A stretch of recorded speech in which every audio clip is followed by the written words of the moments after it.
pasó de ser condecorado por la policía por salvar a un niño de morir ahogado a ser detenido acusado de la muerte de 36 mujeres en 6 estados diferentes. Todavía hoy, 4 décadas después de su primer asesinato, América recuerda a uno de los mayores asesinos en serie de Estados Unidos, Ted Bundy. El Volkswagen escarabajo en el que secuestraba a sus víctimas permanece expuesto en el Museo del Crimen de Las Vegas. Ted Bundy aparentaba ser un chico normal, con una vida normal. Pero lo cierto es que a los 27 años cometió su primera violación e intento de asesinato. La víctima fue Johnny Lenz, de 18 años, una joven a la que violó con la pata de la cama y a la que golpeó hasta dejar en estado vegetativo. No hagas ruido, ¿entendido? Seguro que piensas que soy un perdedor. Bueno, quizá tengas razón. Puede que no sea muy importante ahí fuera. Pero aquí mando yo. Aquí tengo el control. Porque este es el tribunal de Ted. Y lo que yo digo es la ley. Aquello solo fue el inicio de una terrorífica carrera de secuestros y asesinatos de la que fueron víctimas Brenda, Linda, Susan, Roberta, Donna, Julie, Denise, Melanie, Silly y así hasta 36 mujeres.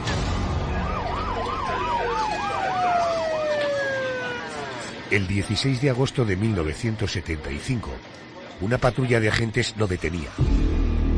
En el juicio, fue condenado a pasar 15 años en prisión. Pero la historia de esta noche no acabaría así. Ted Bundy consiguió escapar de la cárcel. Bundy se ha escapado, repito, Bundy se ha escapado, Bundy se ha escapado. Y volvió a matar. Esta vez, al ser detenido un año después, fue condenado a morir en la silla eléctrica. Con total descaro, Ted Bundy diría en cierta ocasión: soy el hijo de puta más duro que jamás han conocido.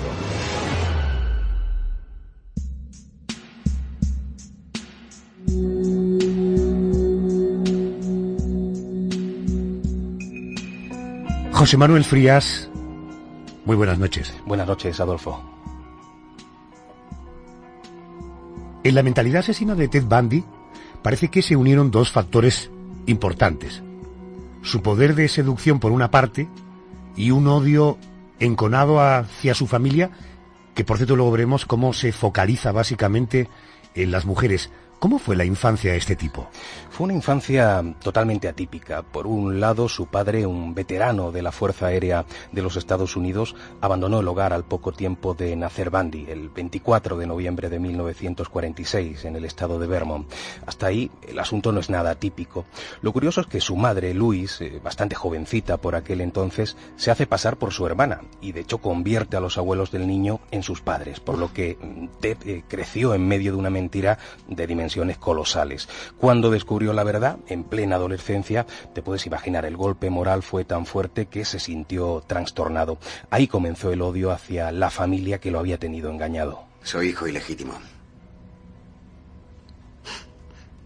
¿Eso es todo? Soy un bastardo.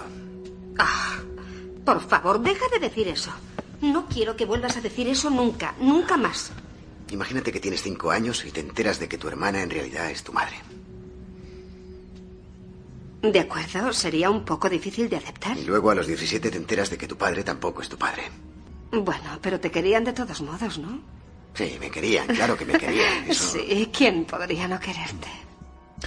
José Manuel, por tanto, estamos hablando de hermana, madre, abuelo, padre, en fin, un lío efectivamente colosal, con una enorme capacidad de trastornar a cualquiera. Pero es que además, en el seno de esa familia, no se vivía con equilibrio, es decir, además era un hogar violento. Efectivamente, de hecho el presunto padre, que era en realidad su abuelo, solía discutir con su esposa de manera tan violenta que llegaba incluso algunas veces a las manos, con lo cual aquel niño fue testigo desde su nacimiento de un continuo maltrato físico de un hombre a una mujer. Pero la cosa no mejoró del todo cuando Luis abandona el hogar y se lleva a su hijo a Tacoma. Allí se enamora de Johnny Culpeper Bundy, un cocinero del ejército con el que se casó y además del que Ted adoptó el apellido. Pues bien, la relación entre el niño y el marido de su madre siempre fue bastante tensa. Bueno, por lo que he leído en la documentación, la personalidad de nuestro protagonista de hoy, de Ted Bundy, pasó por dos etapas muy bien diferenciadas. Durante su infancia fue un niño raro, un niño retraído, extraordinariamente tímido. He leído que sus compañeros de clase apenas le prestaban atención. Él tampoco requería de la atención de los compañeros, pero un niño solitario. Ahogaba aquella soledad y aquel rencor matando y mutilando animales sin que nadie se percatara de ello. Por tanto, ya estaba dando primeros síntomas de que en esa cabeza las cosas no estaban demasiado bien ordenadas. Todo cambió al entrar en la universidad, donde destacó paradójicamente por su amabilidad y por su educación, aunque la realidad es que seguía siendo un tipo raro, que además se dedicaba a robar vehículos y a asaltar viviendas. Iremos viendo cómo poco a poco va transgrediendo en sus comportamientos, entrando en el mundo de la delincuencia. Bueno, su don natural de seducción afloró en aquel entonces, siendo considerado un chico muy atractivo para sus compañeras. Por tanto, supongo que él debió tener una intensa vida sentimental. Sí, la tuvo, y de hecho su primera relación terminó mal debido a su carácter extraño, ¿no? A su atractivo, que era bastante fuerte. En el año 1967 comenzó un noviazgo con una estudiante de psicología llamada Stephanie Brook. Bien, ella era una chica bien posicionada socialmente, bastante atractiva también, pero la historia perfecta para alguien como Bundy, que necesitaba el afecto que nunca había tenido de niño. ¿En qué estás pensando? En el futuro. En cómo quiero que vaya todo. ¿Y cómo te gustaría que fuera todo? Un buen trabajo, ropa bonita, un coche nuevo. Todo lo que no tuve cuando era pequeño. Quizá me dedique a la política. Todavía no lo descarto. Pero sobre todo quiero ser normal. ¿Cómo? ¿Es que no te consideras normal? Intento serlo. Oh, Ted. Pero a los 2 años ella decidió cortar la relación, no soportaba esa mentalidad un tanto extraviada de su novio. Aquella ruptura fue un duro golpe para Ted. Durante un buen tiempo anduvo enfrascado en escribir largas cartas de amor que enviaba a Stephanie para tratar de recuperarla. Bueno, hasta ahí parece que todo normal. La vida de Ted siguió su curso. De nuevo se enfrascó y se puso manos a la obra con sus estudios de Derecho. Los resultados además eran y fueron notables, pero sus problemas mentales se dejaban entrever cuando comenzó a salir con una nueva mujer, con Meg Anders. Hay un detalle que realmente da mucho que pensar sobre el equilibrio o desequilibrio de este chico, ¿verdad? Sí, es quizá un simple detalle, pero bastante significativo. Durante las relaciones sexuales de la pareja, Bundy le pedía a su chica que se hiciera la muerta. Parece que de otro modo no podía ni disfrutar ni culminar. Hay algo que me gustaría probar. ¿Qué es? ¿Podrías adoptar una actitud de sumisión? Yo solo quiero hacer el amor. ¿Qué mayor prueba de amor que dejarme tener el control absoluto? De acuerdo. Pero asegúrate de que no duela. No dolerá. Y que tampoco sea degradante para mí. ¿Quieres dejar de preocuparte? Dios mío, Ted, yo solo quiero hacerte feliz. José Manuel, hasta aquí hablamos de niño raro, niño, en fin, con manías que, en fin, no parecen como muy normales o muy generales. En todo caso, ¿cuándo se despierta su instinto asesino? Se despierta a principios del año 1974 y en el entorno de la propia universidad. Digamos que su primera fechoría importante fue el asalto de la habitación de la joven Johnny Lenz, de 18 años, y no solo la golpeó repetidamente en la cabeza con una barra metálica, sino que después la violó con un trozo de madera. Por suerte no murió, pero sí es cierto que los daños cerebrales causados fueron de por vida. Pocas semanas después secuestró en el mismo campus a otra joven, a Linda Hangeli, de 21 años, dejándola inconsciente. La llevó después en su coche a un bosque a las afueras. Cuando la muchacha volvió en sí, Ted la obligó a desnudarse para después asesinarla y descuartizarla, dejando sus restos enterrados en aquel mismo lugar. Al principio no se supo quién había sido el asesino. Los investigadores encontraron rastros de sangre en la habitación. Fue más adelante, ya con Bundy detenido, cuando comienzan a sospechar de él y cuando lo interrogan al respecto. Aunque no se declaró directamente culpable, contó en tercera persona, casi como quien lee un relato, el transcurso de la muerte de Linda. El tiempo fue pasando y las desapariciones de jóvenes estudiantes fue una terrible constante. Curiosamente, todas ellas se parecían a la primera pareja de Ted. Eran de piel blanca y con el cabello oscuro. Ted Bundy usaba un método infalible para acorralarlas. Se escayolaba un brazo y paseaba junto a sus víctimas con un montón de libros en el otro. Cuando lo creía oportuno, dejaba caer los libros, momento en el que la chica en cuestión le ayudaba a recogerlos. Mierda.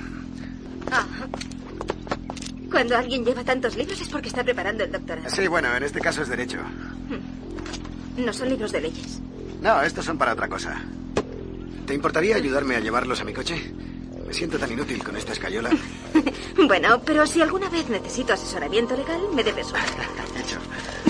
Vamos, es aquel de allí. De acuerdo. En el propio tono de estos diálogos que hemos extraído de una peli, se ve un tipo encantador, es decir, educadísimo, correctísimo.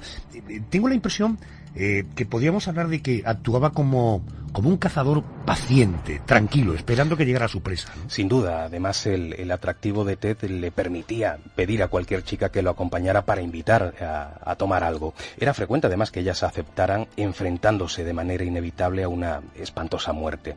Bundy, para no levantar sospechas, decidió cambiar el escenario. Ya estaba arriesgando demasiado al actuar siempre en su entorno habitual. Por ello, decidió seguir con sus fechorías utilizando otros escenarios para que no lo relacionaran con las muertes. Durante una buena etapa, secuestró y asesinó a diversas jóvenes a lo largo de una buena franja de los Estados Unidos, lugares como Washington, como Florida, como Colorado. Quizá el hecho de estar alejado de su lugar de residencia le hizo ser incluso más cruel. A las chicas que raptaba, después de llevarlas a algún lugar discreto y de estrangularlas, las penetraba una y otra vez ya muertas con diferentes objetos. Era una especie de macabra diversión que a él parecía excitarle bastante. Bueno, llegó un momento en el que, por medio de descripciones y de otros detalles, sospecharon de Ted Bundy. Las autoridades se pusieron en marcha para dar con él, pero nos decía José Manuel Frías que ya sus fechorías se dispersaban por una extensión importante de los Estados Unidos. ¿Fue fácil ubicarlo en el mapa del país? No, no fue nada fácil, y no solamente porque se desplazaba rápidamente por la geografía norteamericana, sino porque además cambiaba de aspecto de manera frecuente. Era totalmente camaleónico. Unas veces, por ejemplo, actuaba con barba, otras veces con el pelo corto. Además, cambiaba su vestuario de manera contundente. Se lo puso muy difícil a la policía. Aún así, la investigación dio un giro radical gracias a un retrato robot muy bien elaborado. Este retrato fue distribuido y al poco una llamada anónima puso a los agentes tras la pista de un hombre que solía ir unas veces con muletas y otras con una escayola en un brazo. Era, sin duda, Ted Bundy.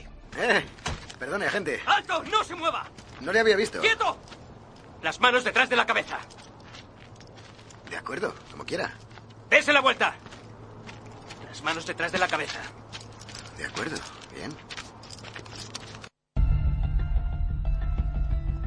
El 16 de agosto de 1974, en Utah, Ted fue arrestado ante la denuncia de una mujer que aseguró que Ted Bundy había intentado secuestrarla. Fue condenado a 1 año de cárcel en Colorado, pero por inverosímil que parezca, no llegó a ingresar en prisión porque logró fugarse por el camino. Durante los siguientes meses continuó consumando raptos y asesinatos, pero ahora de manera más desordenada, menos discreta, a plena luz del día. El asesino se creía impune. Atención, ojo al 8 de noviembre del año 1974. ¿Qué ocurrió ese día, José? Digamos que ese día Ted Bundy se confió demasiado. Eligió como víctima a la empleada de una librería. Para convencer a la joven Carol Darrons, se hizo pasar por agente de policía, asegurando que alguien había intentado robar en la tienda y que, por lo tanto, ella debía ir a comisaría a declarar. Tengo que pedirle que presente una denuncia, señora. Si no hay nada que denunciar, ¿está bien? Mi subcomisaría está aquí al lado. Es para su protección. ¿Su comisaría está aquí? Es una subcomisaría, señora. En realidad solo es un despacho. La central está a unas cuantas manzanas. Bueno, espero que huela mejor que aquí. Le aseguro que sí, señora. A la derecha, ahí. ¿En esto? Es el coche de policía más ridículo que he visto. Es un coche civil, no tenemos presupuesto para más. Genial. Sin desconfiar en un primer momento, la muchacha subió a su coche. En pleno trayecto, Ted intenta manosear a Carol. Ante la reticencia de esta, pretende esposarla, pero ella logra salir del coche. Aunque Bundy la persigue, ella consigue darle una patada en la entrepierna y huir. La mujer se había salvado de milagro y conocía el rostro del asesino, algo que sería muy útil más adelante. Bueno, parece claro que después de este encuentro habría una rapidísima detención. Tenían ya la descripción del individuo. ¿Se le detiene? No, por desgracia no, y se supone que siguió cometiendo asesinatos, pero el círculo se fue estrechando en torno a Ted Bundy. Ahora había un rostro, había un vehículo que las autoridades estaban buscando y publicitando. El verdadero punto y aparte se produjo el 16 de agosto de 1975, cuando un guarda que vigilaba una urbanización detuvo un coche sospechoso. En el interior del coche encontró unos grilletes, un pasamontañas, trozos de cuerda. Claro, aquello le pareció tan sospechoso que avisó inmediatamente a las autoridades. La policía había encontrado, por fin, a Ted Bundy. No hace falta que me explique las leyes. Estudio Derecho. Lo hemos comprobado, y es verdad. Y trabajé en la campaña de Thompson para gobernador, pregúnteselo. Un estudiante de Derecho interesado en política. ¿Por qué alguien así lleva utensilios propios de un violador? Ya le he dicho que yo no he violado a nadie. ¿Y le he explicado por qué estaba todo eso en el coche? No sé, Ted. Una media con agujeros para los ojos. Una sierra. Una palanca con cinta adhesiva en el mango, un cuchillo, una cuerda, esposas, herramientas para cerraduras. Lo que me has explicado no me convence. Yo creo haber sido bastante claro. Déjame preguntarte algo más. ¿De acuerdo, Ted? Estoy a su disposición. Pregunte usted lo que quiera. Bien. Dime, ¿conoces a una chica llamada Tina Galver? No. Pues es curioso.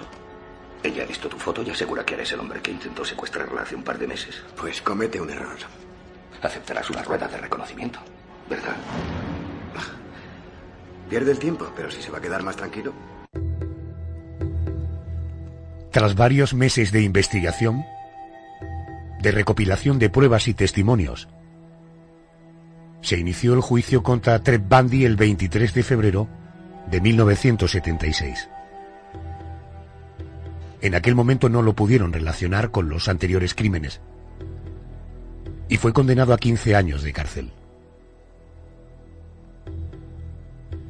Los informes psicológicos determinaban que no era poseedor de ninguna psicopatía y que actuaba impulsado por su odio a las mujeres, por su complejo de inferioridad frente a ellas. Y de nuevo, ocurre lo impensable. Theodore Robert Bundy, a quien las autoridades consideran el peor asesino en serie de la historia de Estados Unidos y que según las investigaciones es el responsable de hasta 150 brutales crímenes sexuales en todo el país, se ha escapado de la cárcel por segunda vez. Un detective relacionado con el caso nos dijo que advirtiéramos a la población de que Bundy debe ser considerado extremadamente peligroso, pues el que vuelva a matar es solo en cuestión de tiempo. Frías, ¿se vuelve a escapar? Sí, aquel día ocurrió lo impensable, porque no es muy frecuente que un preso logre escaparse en dos ocasiones, pero así fue en el caso de Ted. Cuando en abril de 1977 Bundy iba a ser trasladado al condado de Garfield, logró huir por el camino, marchando al estado de la Florida. La única parte positiva es que las autoridades, durante esa fuga, lograron reunir material que relacionaba a Ted con buena parte de sus crímenes. Bueno, pero un momento, hagamos un paréntesis, si te parece, aquí para hablar de este asunto. Hablamos de dos fugas logradas por un mismo protagonista, un psicópata, en fin, que ya tenía un historial de asesinatos muy notable, y estamos hablando del año 1977, que no estamos hablando de principios de 1900. ¿Realmente era tan fácil fugarse de una prisión? ¿Se han dado casos similares de manera reciente? Bueno, ha ocurrido un caso bien curioso hace pocos meses, concretamente el 5 de junio. Dos presos, Richard Matt y David Sweet, lograron escapar del centro correccional Clinton, en Nueva York. O sea, hablas del 5 de junio de este año. Exactamente, hace bien poquito, hace pocos meses. La búsqueda de ambos reos ha sido una de las más sonadas en las últimas décadas, y en ella se han visto involucrados cientos de agentes. No hay que olvidar que ambos eran asesinos. David cumplía cadena perpetua por el asesinato en primer grado de un agente del sheriff del condado de Broome, y la condena de Richard era de 25 años por 3 cargos de asesinatos, 3 de secuestro y 2 cargos de robo. Está claro, tipos peligrosos, ¿no? Muy peligrosos. El caso es que el 5 de junio, en el recuento de presos que se realiza cada noche en la penitenciaría, los dos estaban allí. En cambio, cuando el 6 de junio por la mañana se vuelve a hacer el recuento, ya no estaban. O sea, parece que por medio de unas herramientas fueron capaces de sortear diversos accesos. El 7 de junio se emiten las órdenes de captura y se anuncia una recompensa de $100.000 si alguien da una pista que lleve a la detención de los asesinos. Ya en ese momento se sospecha de que alguien desde el interior de la cárcel les ha ayudado, y se interroga intensamente a una empleada de la propia prisión, a Joyce Mitchell, que ejercía allí de sastre. Las sospechas aumentan cuando se descubre que la mujer había trabado amistad con los dos presos y que momentos antes de la fuga se habían realizado llamadas al entorno de David y de Richard desde su propio teléfono. Yo creo recordar, lo hemos comentado antes de arrancar el programa, que el propio marido de esta sastra de la cárcel también se le acusaba, yo no digo de manera oficial, pero sí que hubo muchos rumores de que también estaría implicado, ¿no? Efectivamente, y se llega a demostrar hasta el punto de que Joyce es detenida por la sastra, ¿no? Exactamente, por contrabando en prisión y por complicidad criminal, y se enfrenta ahora a 8 años de prisión. Pero hemos dejado a David y a Richard huyendo de la ley, y los agentes siguiendo cientos de pistas. Algunas de ellas, las más fiables, las proporcionaron, es curioso, el rastreo de los perros. De hecho, el 20 de junio estuvieron muy cerca de los criminales en el pueblecito de Friendships, en Nueva York. La historia se empieza a resolver cuando un ciudadano de Malone, en el mismo estado de Nueva York, avisa a la policía de que ha encontrado su cabaña forzada. Otros vecinos reportan en ese entorno tiroteos, todo muy cerca de la Ruta 30. A eso de las 15 horas, un oficial ve a un hombre correr por una zona boscosa del entorno y le dispara. Era Richard, que murió además en el acto. Bueno, nos queda el otro, ¿no? El tal David, ¿qué pasó con él? Pues David tiene la pericia de escapar por un tiempo, pero el 28 de junio es descubierto y abatido a tiros, aunque no fallece. Queda malherido, eso sí, y es ingresado en el Albany Medical Center. Bueno, esto de las fugas parece algo relativamente habitual en Estados Unidos, al menos la información nos llega aquí. Las estadísticas nos hablan de que hay en este momento, tomar nota, 220 presos catalogados como prófugos, y muchos de ellos han huido hace tiempo, y por tanto la esperanza de que puedan dar con ellos es muy lejana. Unos han huido por conductos de ventilación, otros metidos en camiones de basura. Bueno, entre la realidad y el cine conocemos que hay mil y una maneras, ¿no? ¿Se puede considerar esto un fracaso del control penitenciario norteamericano? Hombre, no sé si es un fracaso del control o un triunfo del ingenio de los criminales, ¿no? En todo caso, hay pasajes de la historia reciente mucho peores. Este mismo verano, durante un enfrentamiento de presos en una cárcel de Yemen, en Oriente Próximo, se produjo la fuga masiva, fíjate, de 1.200 prisioneros, que se dice pronto. Algunos de ellos son posibles integrantes de Al-Qaeda. Qué fuerte, 1.200 prisioneros. Bueno, vamos a seguir con la historia de Ted Bundy. Le hemos dejado en su nueva fuga, en su segunda fuga. Bueno, por la documentación que hemos revisado, José Manuel, se habla de que transcurre un año hasta que es detenido de nuevo. Esto es así, ¿no? Sí, desgraciadamente sí, transcurre un año. Y digo desgraciadamente porque en ese tramo de tiempo llegó a asaltar el Colegio Mayor Femenino Chi Omega, donde asesinó a sangre fría a 7 muchachas. La peor parte se la llevó una pobre chiquilla de 12 años que fue violada, estrangulada y degollada. Como es lógico, un suceso de este tipo causó la indignación y el terror casi a partes iguales y provocó un seguimiento estrecho de cualquier pista. Por fortuna, en la madrugada del 14 14 al 15 de febrero de 1978, un policía detuvo un coche que parecía hacer extraños movimientos por la carretera. Era Ted Bundy y fue detenido en ese mismo momento. Por suerte, en esta ocasión no lograría escapar. Y es curioso cómo, estando ya Ted arrestado, su ex, Meg Anders, publicó un libro bajo el seudónimo de Elizabeth Kendall, obra en la que compartía detalles sobre su relación con el asesino. Oye, de todo este material, ¿existe, en fin, algún extracto del testimonio de Bundy durante las investigaciones? Hay un fragmento que me ha sorprendido mucho por su frialdad. Yo creo que demuestra el modo de comportarse y de pensar de estas auténticas bestias humanas. Ted llegó a decir lo siguiente: a la hora de ganar la confianza de la mercancía, siempre hay que hablar poco. Pero como la chica que hay delante de mí no es una persona, sino una imagen o cosa deseable, ¿cómo esperar que quisiera personalizarla? Ya saben, son desechos y yo me limitaba a eliminarlos. Pero bueno, hay más. Adolfo, en una carta, Ted comentaba algo así como: he conocido a personas que irradian vulnerabilidad. Sus expresiones faciales dicen: tengo miedo de ti. Estas personas invitan al abuso, esperando ser lastimadas. Sutilmente lo fomentan. Y para terminar, un par de preguntas que se hacía Ted Bundy ante los medios de comunicación. Él decía: ¿qué es una menos? ¿Qué significa una persona menos en la faz del planeta? Luego quiero hablar con un experto para saber si hay alguna duda respecto del desequilibrio de este personaje. Antes de pasar a la historia de su ejecución, José Manuel, la historia de Ted Bundy se ha visto reflejada en el mundo del cine, también como la de otros asesinos, ¿no? Sí, de hecho, en el año 2002 vio la luz una película que lleva su nombre, del director Matthew Bryce, y un año después salió al mercado Un extraño a mi lado, dirigida por Paul Shapiro, y en esta cinta, digamos que se basa precisamente en el libro del mismo nombre que escribió Ann Rule, quien conoció personalmente al asesino. En todo caso, fuera ya del ámbito del cine, es curioso destacar que la ley norteamericana que ampara a las víctimas de la pornografía se llama Ley Bundy. El juicio contra Bundy no tuvo complicaciones de ningún tipo.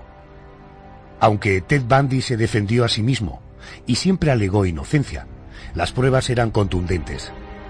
Incluso su dentadura coincidía con los mordiscos encontrados en el cuerpo de algunas víctimas. El molde obtenido no dejaba lugar a dudas. Además, en su propia casa guardaba restos de sus víctimas. En el primer juicio, en julio del 78, el jurado atribuyó a Ted los asesinos de Lisa Levy y Margaret Bowman. Durante el segundo, celebrado en Orlando el 7 de enero de 1980, se le consideró culpable de la muerte de Kimberly Leach. De nada sirvió que sus abogados apelaran a la incapacidad mental de su defendido. Fue condenado a la silla eléctrica. I've matured in the past year. Believe me, I've grown in the past year. Soy más maduro ahora, créanme. He aprendido mucho sobre mí. Durante este tiempo en prisión he aprendido. Lo que más siento es que ahora, estando preso, ya no me sirve de nada lo que he aprendido. Me siento ofendido, muy ofendido e indignado. Detesto estar encerrado, privado de libertad y que se me trate como a un animal. Detesto que me miren como a un bicho raro, porque no lo soy.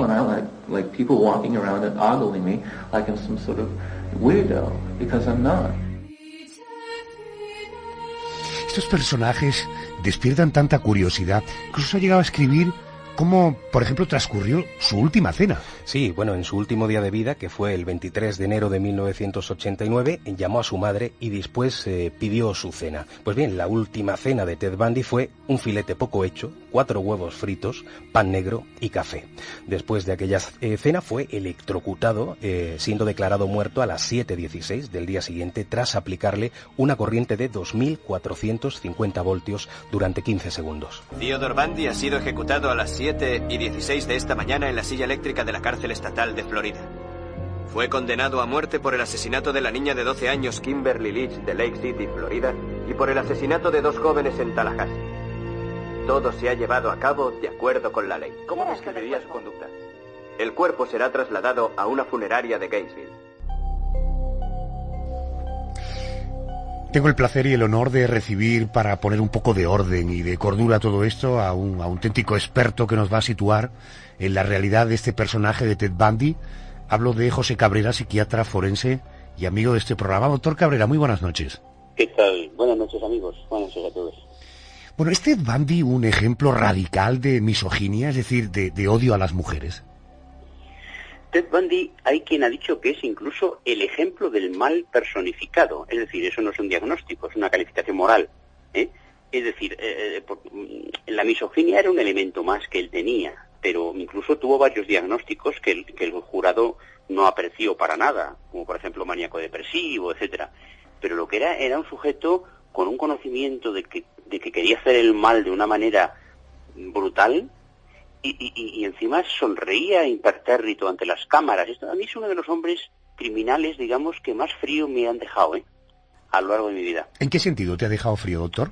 Sí, porque uno tiene la sensación humana de que cuando alguien comete tal cantidad de asesinatos tiene que haber una explicación, ¿no? Tiene que haber algo que racionalice eso.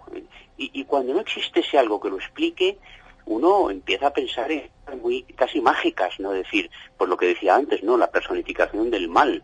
El mal hecho persona que a las mujeres las veía, como ya habéis apuntado, como objetos, como cosas, un objeto que por lo tanto se puede eliminar sin ningún problema.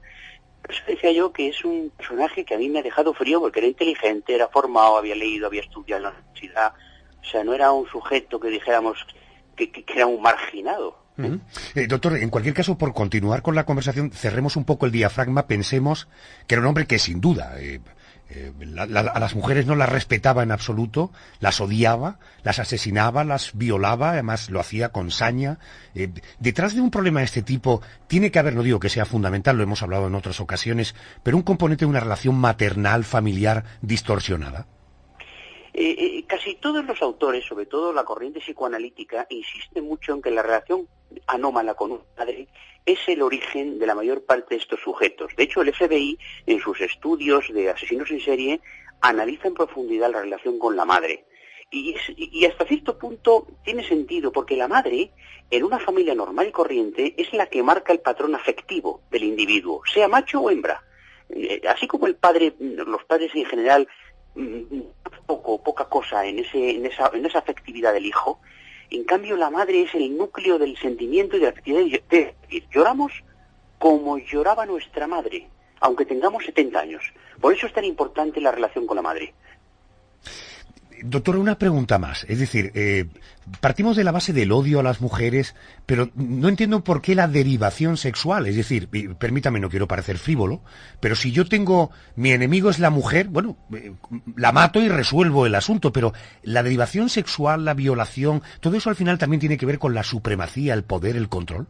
Sí, efectivamente, acabas de poner el dedo en la llaga. Lo básico es que si yo odio a las mujeres, y las mujeres para mí son objetos, yo domino a las mujeres, y las domino con todos mis mecanismos y mis expresiones corporales. Las domino porque las puedo matar, las puedo herir, las puedo insultar y las puedo poseer sexualmente. Es decir, la mujer para este hombre era una forma de masturbación. Es decir, él no tenía en la relación sexual con la mujer ningún elemento de relación de pareja. Por lo tanto, era un estigma más de la capacidad que él tenía para sojuzgar y destruir a la mujer objeto. No es motivo de esta conversación, tampoco quiero someter al señor Cabrera, al doctor Cabrera, a que entremos en el tema de la pena de muerte, pero parece evidente que este era un enfermo mental. Ese no debió ser un atenuante para evitarle la silla eléctrica, o al final el jurado y el propio sistema lo que pretendía era deshacerse de este mal social. Este es un tema muy debatido que no va a tener solución ni hoy ni la tendrá dentro de 100 años, pero hay una cosa que los americanos tienen, que es el pragmatismo. Es decir, el americano medio tiene una especie de mentalidad pragmática. Es decir, este sujeto es un anómalo, este sujeto es irreversible, es irremediable, no hay terapia con él.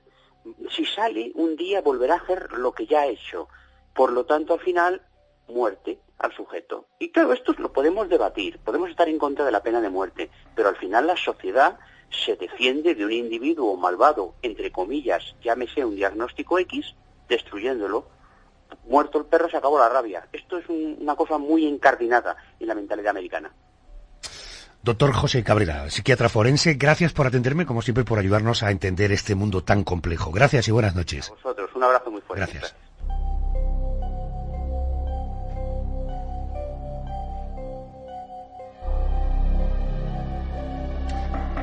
José Manuel, no solamente misoginia o maníaco depresivo, sino hablaba el doctor Cabrera, una especie de representante del mal en esta tierra. Ha sido el personaje de hoy. Gracias y hasta la semana que viene. Muchas gracias, un abrazo. Si quieres más José Manuel Frías, recuerda josemanuelfrías.com.